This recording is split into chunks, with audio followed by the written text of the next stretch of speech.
Puncanya salah faham karena kebodohan, maka salah memahami satu ungkapan yang terkenal.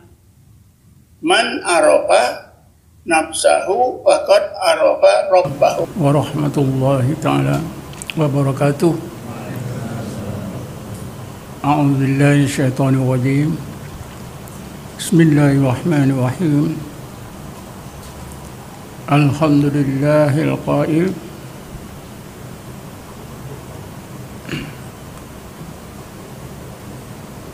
awalam yanduru fi malakutis samawati wal ard wa ma khalaqallahu min syai'in asyhadu an la ilaha illallah wahdahu la syarika lah wa asyhadu anna muhammadan abduhu wa rasuluh. Allahumma shalli ala sayyidina Muhammadin abdika wa rasulika nabiyil ummi wa ala alihi wa sahbihi wa barik wa sallim. Allahumma nawwir qulubana bi nuri hidayatika kama nawwartal arda bi nuri syamsika abadan abada bi rahmatika ya arhamar rahimin. Tuan-tuan dan puan-puan, hadirin hadirat yang dirahmati Allah sekalian, insyaallah kuliah kita pada petang ini adalah berkaitan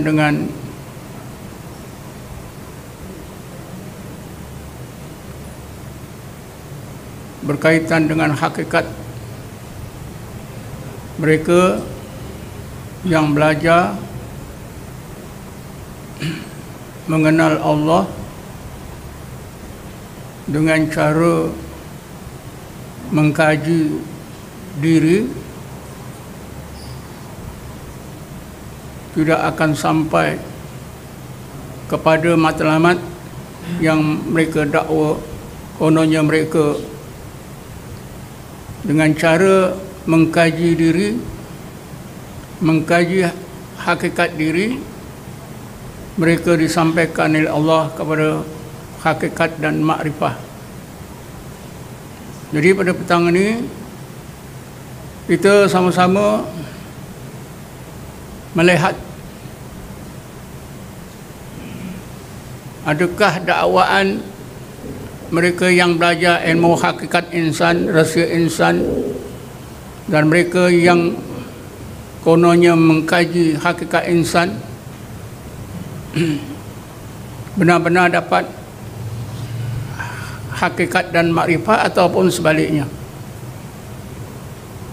Tapi dari awal-awal lagi saya tegaskan, dari segi ilmu pun mereka banyak yang salah.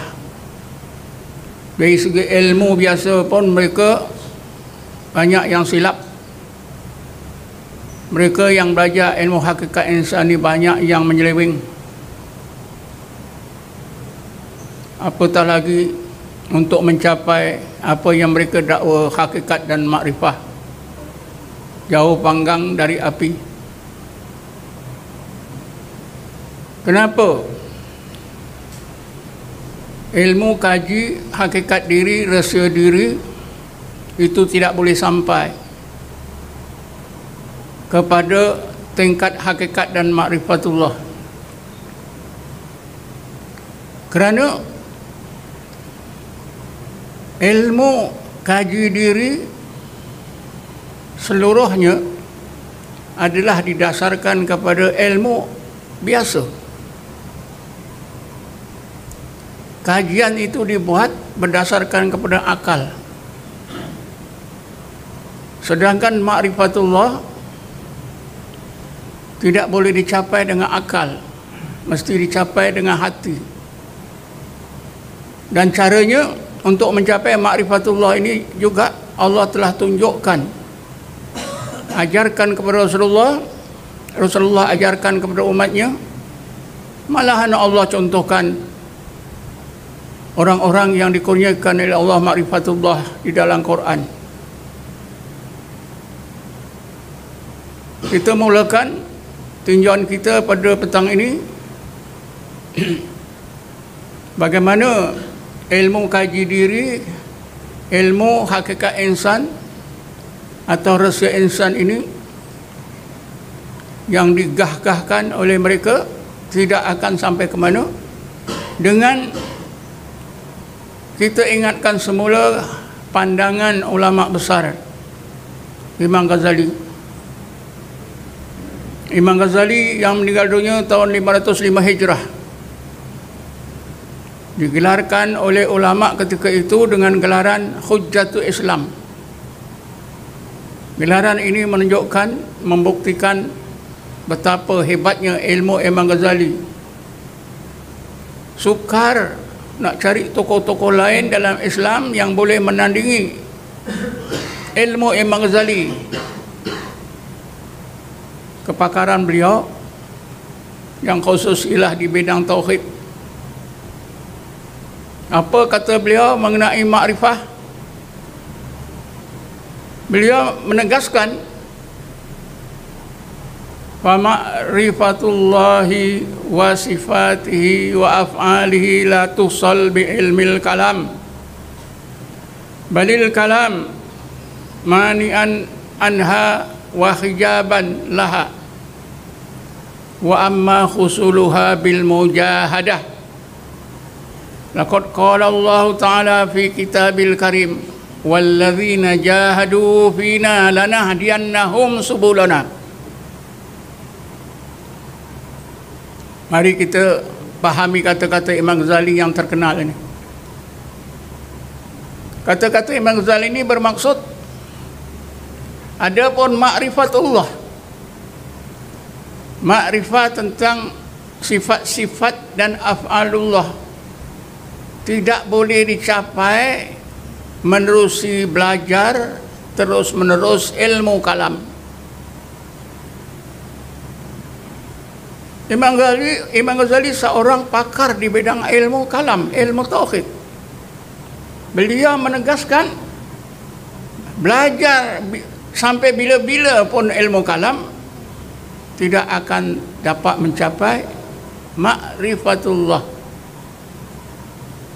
Ilmu kaji diri, ilmu hakikat diri, ilmu rasa diri adalah sebahagian daripada cabang ilmu tauhid saja. Kita boleh lihat dengan nyata bagaimana ilmu kaji diri ini adalah sebahagian daripada ilmu tauhid.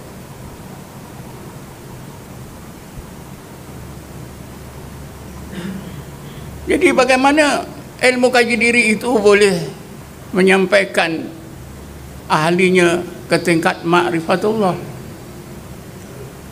Tentunya tidak boleh, mustahil. Karena itu Imam Ghazali menyambung kata-katanya, balil kalamu mani'an anha wa hijaban laha.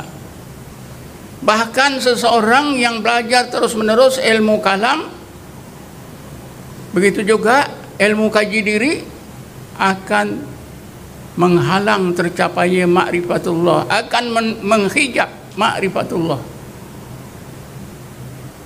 Wa amma khusuluha, adapun untuk mendapatkan ma'rifatullah itu bil mujahadah, dengan cara mujahadah yang khusus. Apa alasan Imam Ghazali? Imam Ghazali memberi alasan, Allah Subhanahu wa taala berfirman, Bismillahirrahmanirrahim, walladzina jahadu fina lanahdiyannahum subulana. Dan mereka-mereka, yaitu orang-orang mukmin yang melakukan mujahadah pada jalan mengenal kami, jalan ma'rifatullah, nescaya kami hidayatkan jalan-jalan makrifat kami itu. Jadi karena itulah tuan-tuan, Imam Ghazali yakin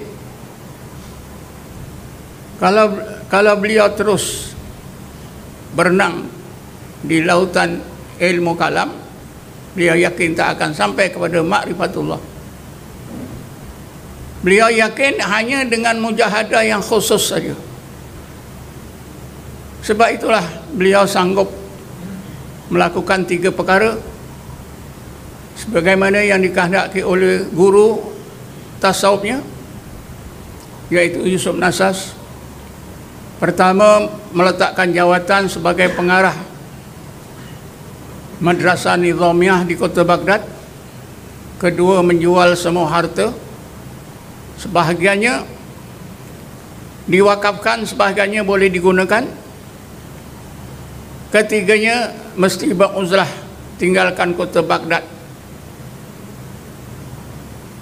duduk di mana-mana. Karena itu Imam Ghazali lakukan ketiga-tiga perintah gurunya. Dan beliau memilih kota Damsyik sebagai tempat uzlah. Di Damsyik beliau duduk di sebuah bilik dalam sebuah masjid, yaitu Masjid Amawi. Dalam tahun 2008 bulan Januari, alhamdulillah dengan kurnia Allah, saya dan rombongan 12 orang telah dapat melawat masuk ke Masjid Amawi, melihat bilik di mana Imam Ghazali berkhalwat. Imam Ghazali beruzlah berkhalwat di dalam masjid ini bukan 1-2 bulan, 1-2 tahun, tapi selama 10 tahun. Selepas 10 tahun beliau balik ke Baghdad, disambung lagi di Baghdad khalwatnya, uzlah khalwatnya selama 1 tahun. Jadi genaplah selama 11 tahun Imam Ghazali beruzlah dan berkhalwat, bermujahadah untuk mendapatkan kurniaan Allah, ma'rifatullah, yang akhirnya beliau dapat.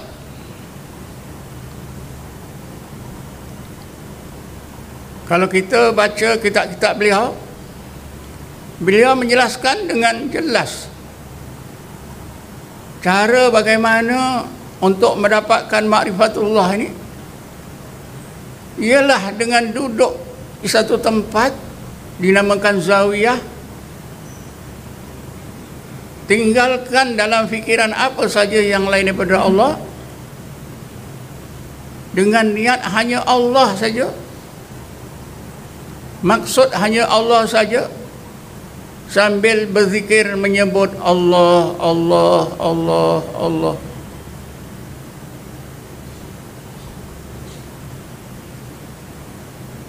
Jadi Imam Ghazali, menurut pandangan Imam Ghazali ini nyata sekali, ilmu kaji diri, ilmu hakikat insan, rahsia insan, yang kononnya didasarkan kepada man arafa nafsahu faqad arafa rabbahu, tidak akan sampai ke mana. Dari segi ilmu saja pun banyak silapnya, banyak salahnya. Malahan kadang-kadang melibatkan perkara-perkara yang menyentuhkan Allah.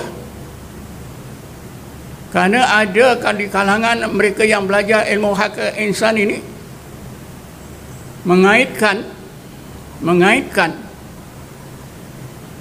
kejadian diri Nabi Muhammad itu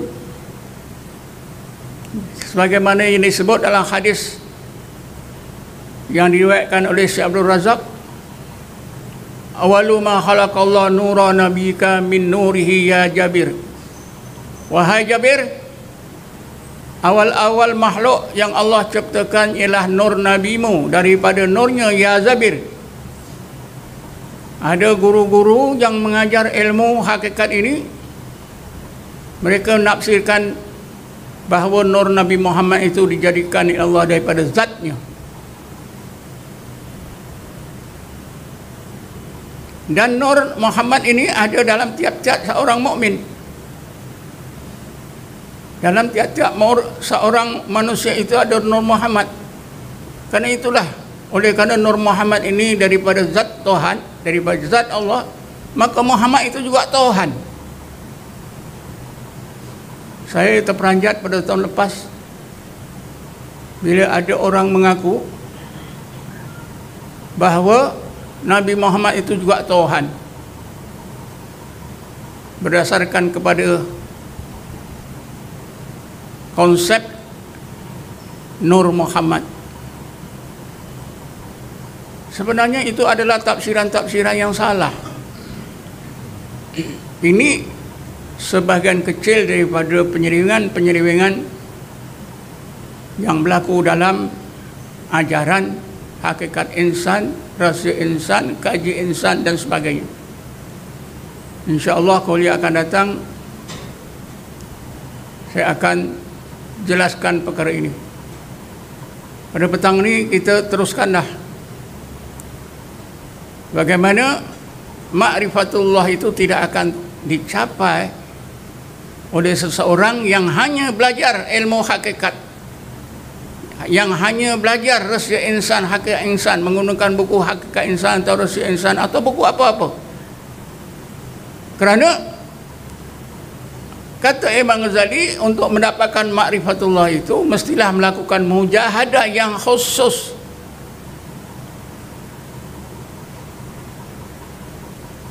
Apakah mujahadah yang khusus yang dimaksudkan oleh Imam Ghazali ini?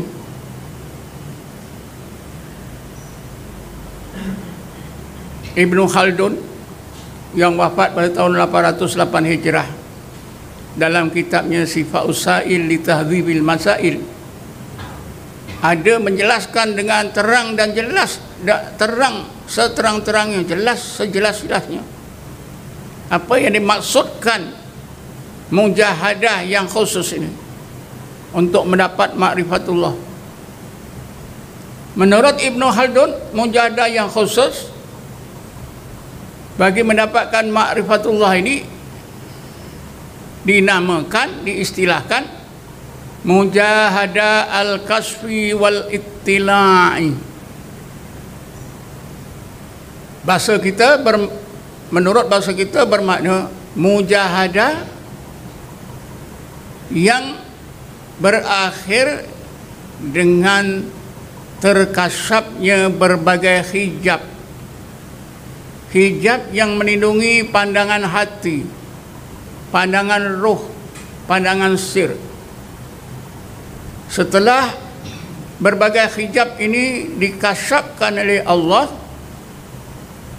sebagaimana yang Allah sebut dalam Quran, Bismillahirrahmanirrahim, fakasyafna anka ghita'aka fabasarukal yawma hadid. Maka kami Allah kasyafkan ghita', hijab, berbagai hijab, berbagai pelindung yang melindungi pandangan hati, pandangan roh, pandangan sir kamu.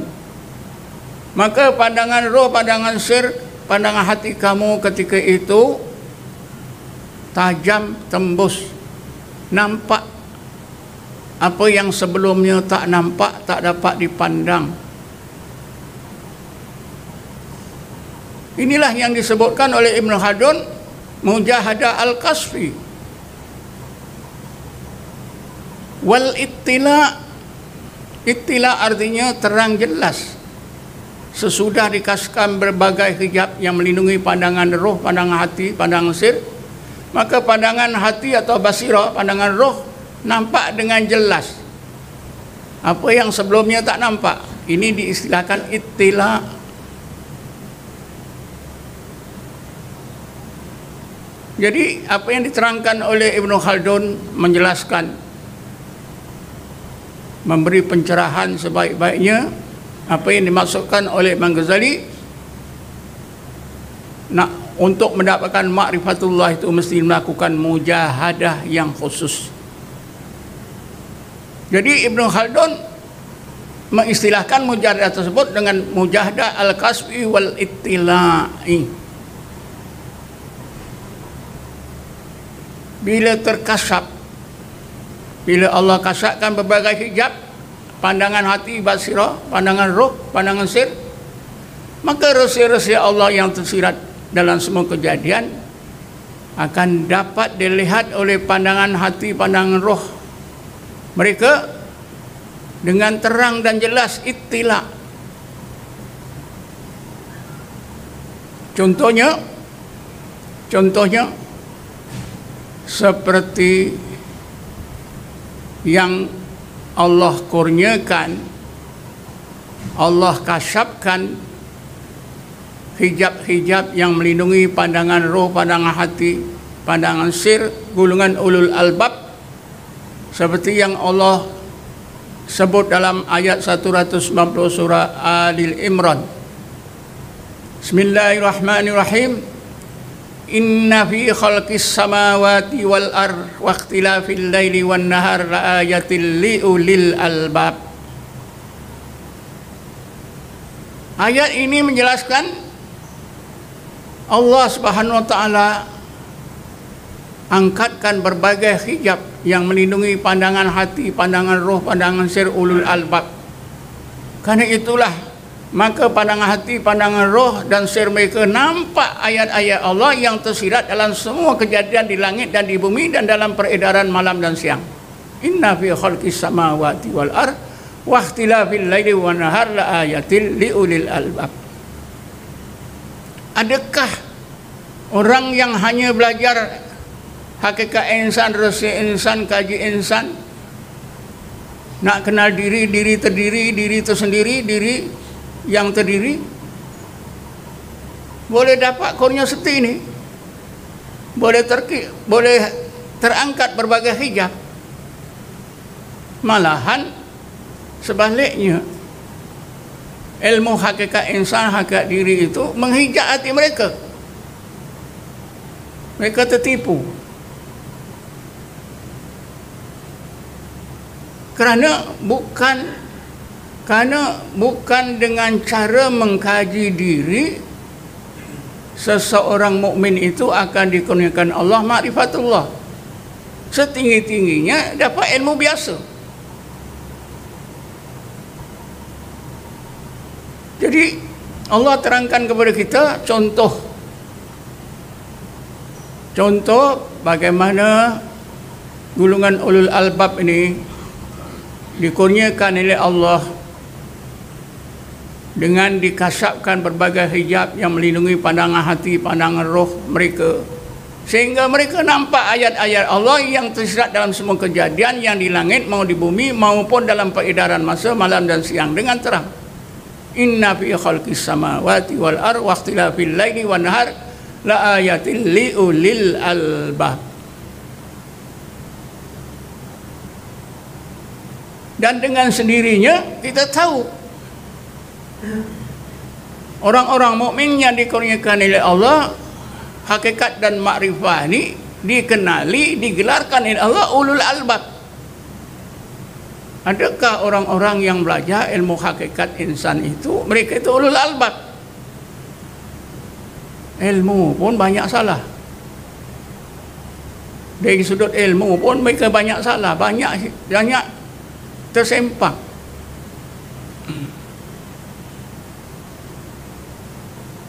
Kemudian Allah terangkan kenapa Allah angkatkan hijab yang melindungi pandangan hati, pandangan roh, pandangan sir ulul albab. Allah terangkan sebabnya ialah kerana mereka ini beramal dengan zikrullah dan tafakur yang berterusan. Bismillahirrahmanirrahim. Alladzina yadhkuruna Allaha qiyaman wa qu'udan wa ala junubihim wa yatafakkaruna fi khalqis samawati wal ard. Ulul albab itu ialah mereka yang sentiasa berzikrullah dalam apa juga keadaan mereka, berdiri ke duduk, berbaring, jaga maupun tidur, sepanjang masa terus berzikir dan tafakkur. Jadi kita dapat tahu amalan yang mempunyai harapan besar, Allah akan kurniakan ma'rifatullah dengan cara dikasakkan berbagai hijab hati, hijab roh dan hijab sir, ialah zikir dan tafakkur. Bukan belajar hakikat insan, bukan belajar rahsia insan, bukan ilmu kaji insan, bukan. Cukup terang ni, alladzina yadhkuruna Allah qiyaman wa qu'udan wa ala junubihim wa yatafakkaruna fi khalqis samawati wal ard. Cukup jelas. Jadi dengan sendirinya kita nampak bahawa pandangan guru-guru yang mengajar ilmu hakikat insan, rasa insan, kaji insan ini berlawanan dengan apa yang sebenarnya di dalam Quran. Dalam Quran Allah terangkan untuk mendapatkan ma'rifatullah, hakikat dan ma'rifatullah mesti zikir dan tafakur. Bukan kaji. Sehingga melibatkan istilah-istilah yang tak masuk akal.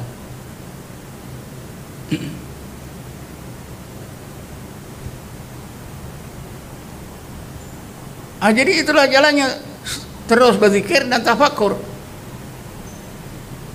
Oleh kerana mereka ni, ulul albab ni, terus berzikir dan tafakur, maka mereka disampaikan oleh Allah ke tingkat tadzakur.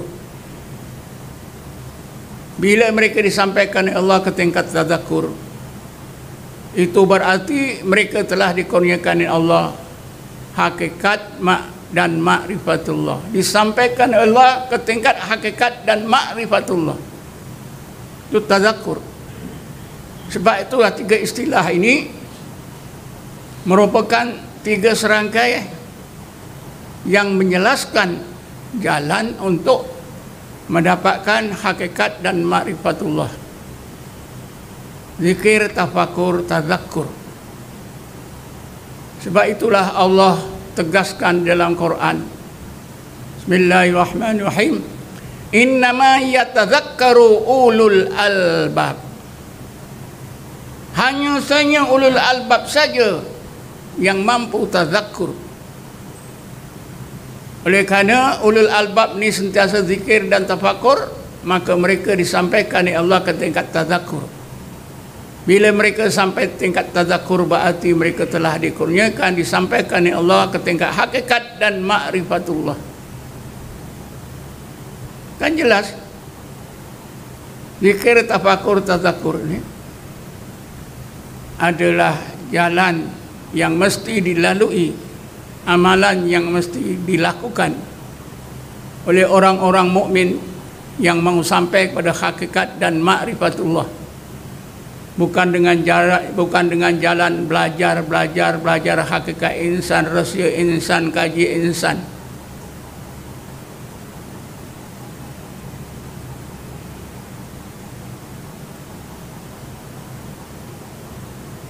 Kata setengah orang sufi, habis beribu kitab dan mengambil masa beribu tahun pun tak akan sampai. Kerana itu bukan cara untuk menyampaikan diri kita ke tingkat hakikat dan makrifah.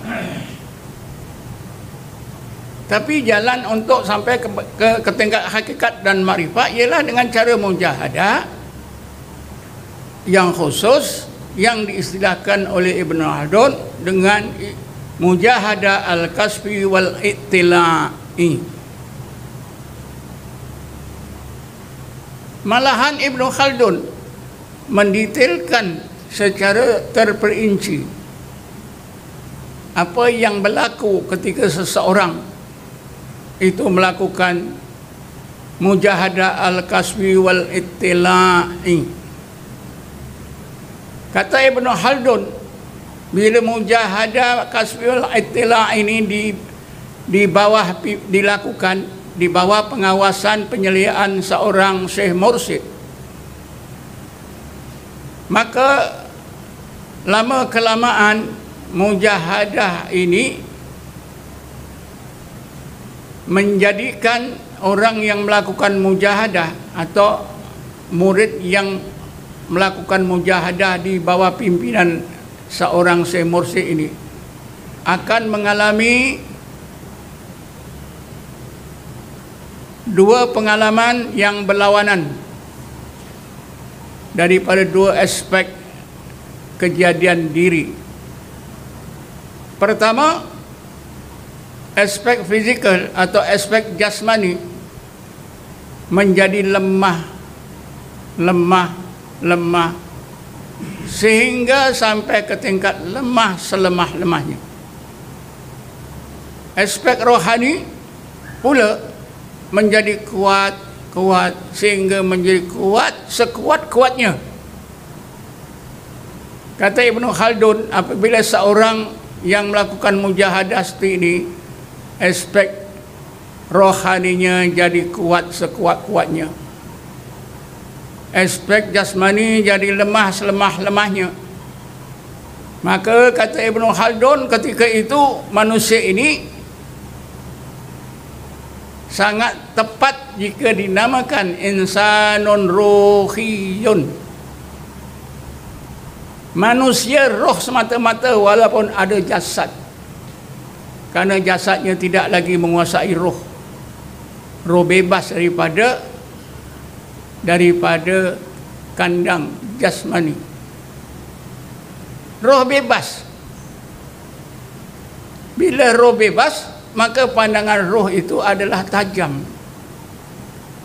Berarti ketika itu Allah telah kasapkan berbagai hijab yang melindungi pandangan roh. Jadi bila roh sudah bebas daripada jasmani, roh berada dalam keadaan seperti dahulu sebelum dimasukkan ke dalam tubuh. Kenal Allah.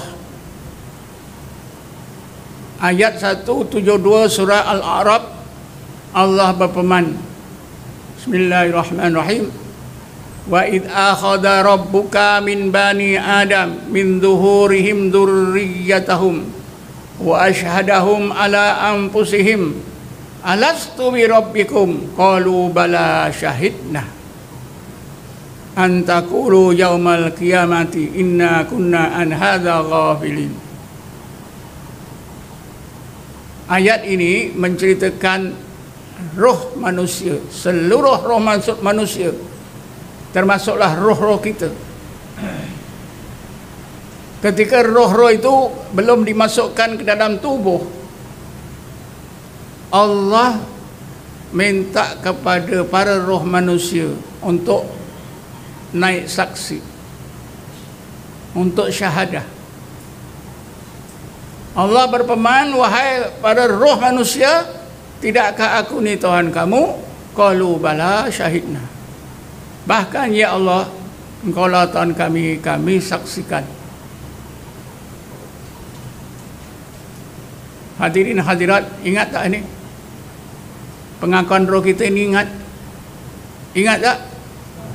Tak ingat. Jangan bohong ya. Tak ingat. Bila seseorang itu boleh ingat semula?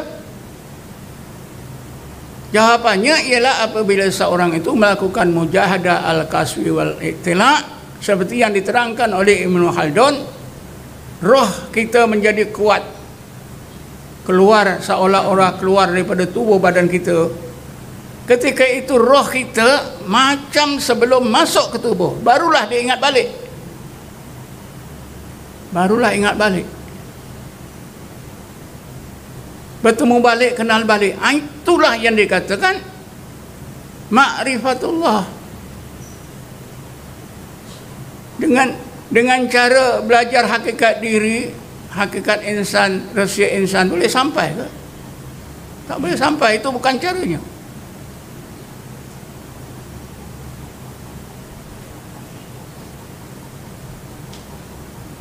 Jadi bila Allah kasyafkan berbagai hijab yang melindungi, yang menutupi hati, pandang roh, pandang sir, ketika itu roh kita bebas, barulah roh itu ingat semula pengalaman dulu.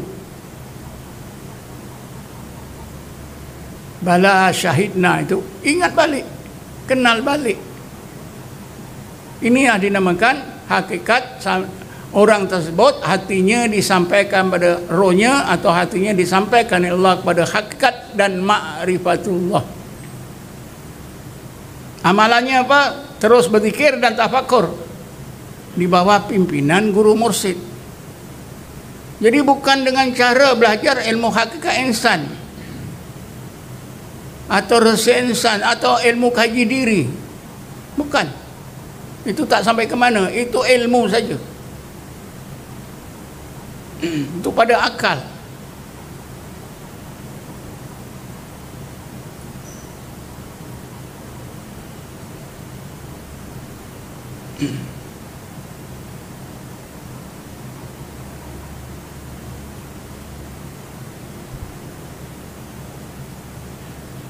Hadirin hadirat, marilah kita tinggal lebih jauh lagi apa yang dimaksudkan oleh Ibnu Khaldun tadi, ya. Kata Ibnu Khaldun, orang yang melakukan mujahadah ala kasbil itilak di bawah pimpinan guru mursyid, rohaninya jadi kuat, jasmani jadi lemah. Kita ini sekarang jasmani kuat, rohani lemah. Betul tak? Betul.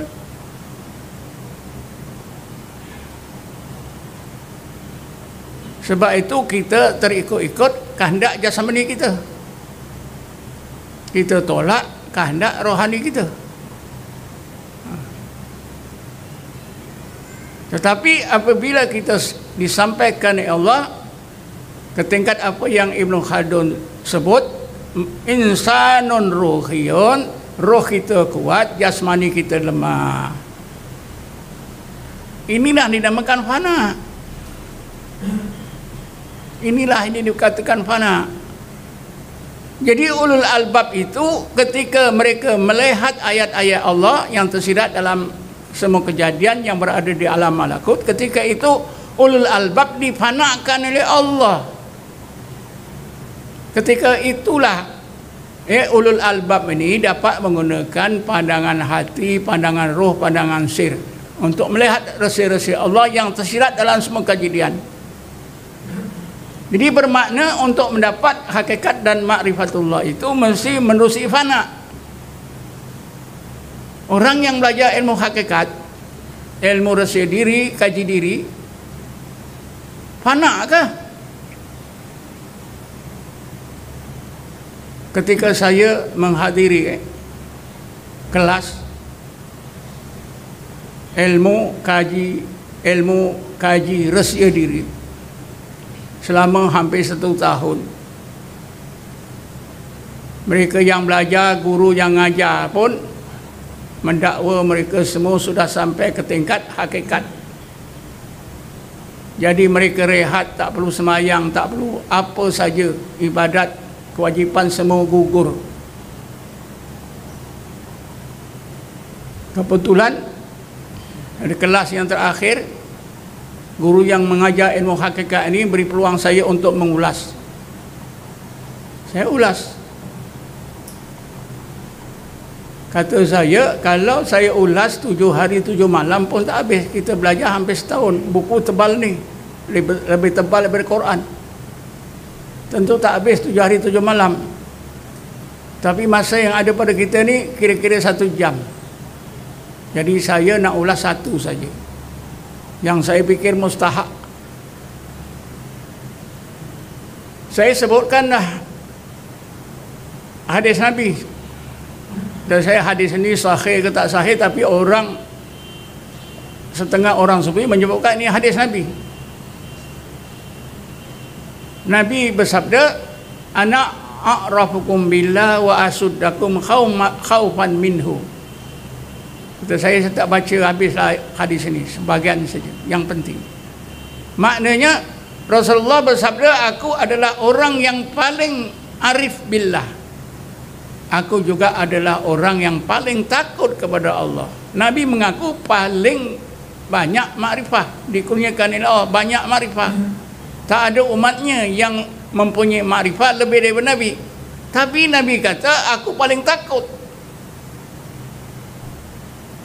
Tapi nampaknya kita semakin mengaku dikurniakan oleh Allah makrifah, hakikat makrifah, kita semakin longgar dengan syariat, semakin tak sembahyang. Ini tak jadi. Lalu saya ulaslah dalam 1 jam. Setengah mereka sedar tinggalkan kumpulan ini. Setengah mereka terus menganggap saya tak sampai lagi pada tingkat hakikat, masih memandang syariat.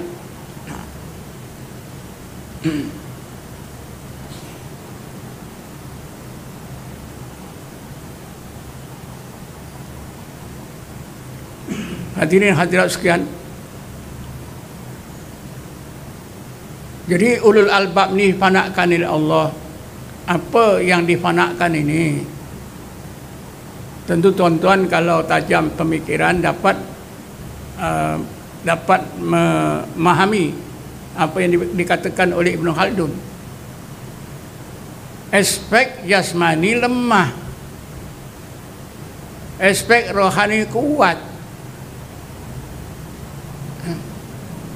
Kita boleh pahami dengan sebuah hadis kudusi. Hadis kudusi yang menyentuh tentang wali Allah. Hadis ini panjang, tapi saya sebut yang akhir sekali yang sangat mustahak. Para wali Allah itu ialah orang-orang yang taat kepada Allah, sentiasa melakukan yang diperlukan, banyakkan yang sunatkan, sehingga Allah kasih. Faida akhbabtuhu, apabila aku kasih kepada hamba-hambaku ini kerana melakukan yang perlukan yang disunatkan, kuntu sami'ahu alladhi yasma'u bihi wa basarahu alladhi yubsiru bihi wa yadahu allati yabsitu biha wa rijlahu allati yamshi biha. Apabila aku kasih kepada hambaku ini, maka aku jadi pendengarannya yang digunakan untuk mendengar. Aku jadi penglihatannya yang digunakan untuk melihat.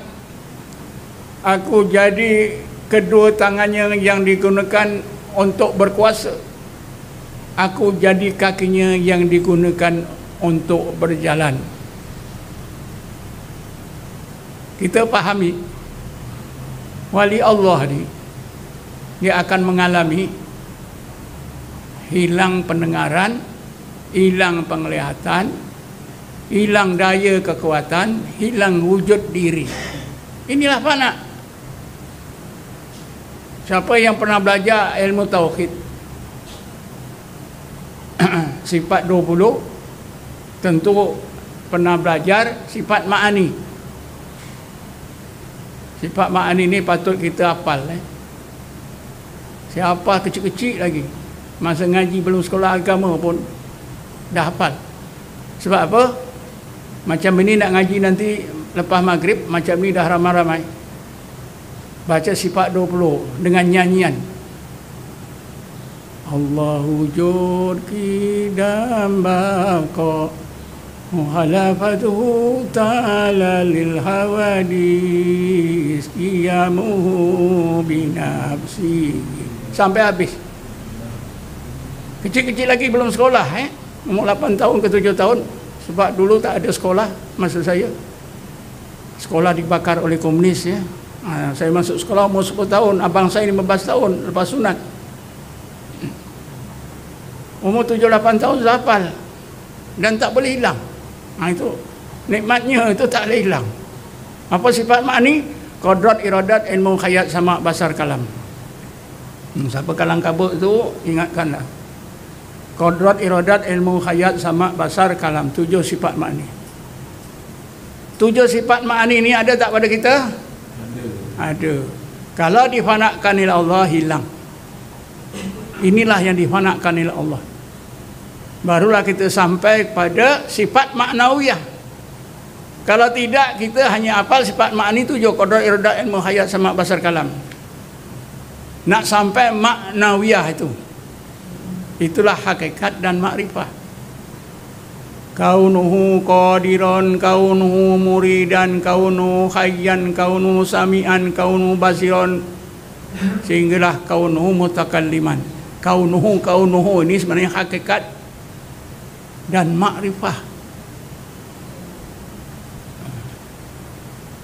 Jadi kata Ibn Khaldun tadi, aspek jasmani lemah sehingga hilang pendengaran, hilang penglihatan, hilang.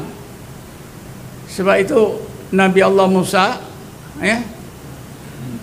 Tak nampak lagi gunung Bukit Tursina dan sekitarnya. Falamma tajalla rabbuhu ja'alahu dakka. Jadikan Bukit Tursina dan seluruh kejadian sekitar hilang, lenyap. Karena apa? Allah panakkan penglihatan Nabi Musa. Ada mata tak nampak, ada telinga tak dengar. Ya. Kedua tangan ini membawa makna daya dan kekuatan. Ya. Aku jadi tangannya yang digunakan untuk berkuasa. Ini daya dan kekuatan. Hilang. Wujud diri pun hilang. Aku jadi kakinya yang digunakan untuk berjalan. Ini wujud diri. Jadi bila empat ini hilang, semua sifat ma'ani yang ada pada diri itu hilang. Lemah. Inilah dimaksudkan oleh Ibn Khaldun, aspek jasmani lemah, selemah-lemahnya hilang. Fana.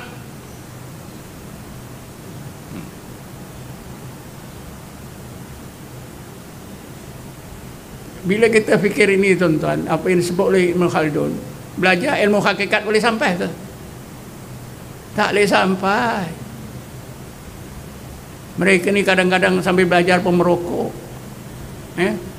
Ada minuman sebelah, orang panak boleh minum ke? Ada yang bawa kacang, ada mak gula-gula masuk mulut. Ini bukan fitnah, sebab saya dah masuk. Masuk gula-gula dalam mulut bukan susah ya. Kalau guru larang boleh masuk. Tapi mereka ni mengaku disampaikan oleh Allah ke tingkat hakikat dan makrifah, duduk dalam hakikat semata-mata.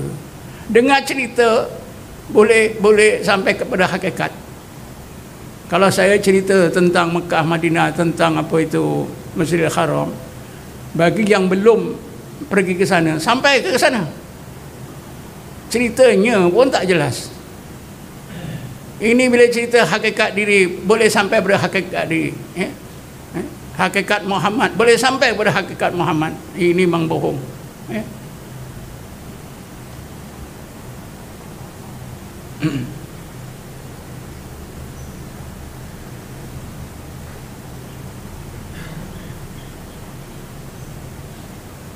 Tuan-tuan dan puan-puan, hadirin hadirat yang dirahmati Allah sekalian, oleh kerana masa tidak izinkan kita cuba ringkaskan. Jadi seorang yang disampaikan Allah pada hakikat dan makrifah. Apa itu hakikat? Apa itu makrifah? Hakikat pun tak tahu.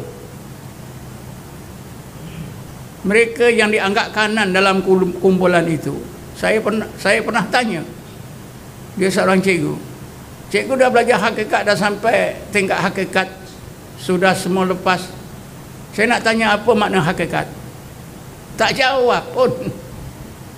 Apa definisi hakikat? Kalau tak tahu pun contohnya. Dia kata tak tahu. Macam mana? Contoh seorang yang duduk dalam hakikat pun tak tahu. Jadi makna hakikat pun dia tak tahu. Dia dengar-dengar tu dia hakikat. Itulah macam saya cerita tentang Kaabah yang tak pernah pergi sana.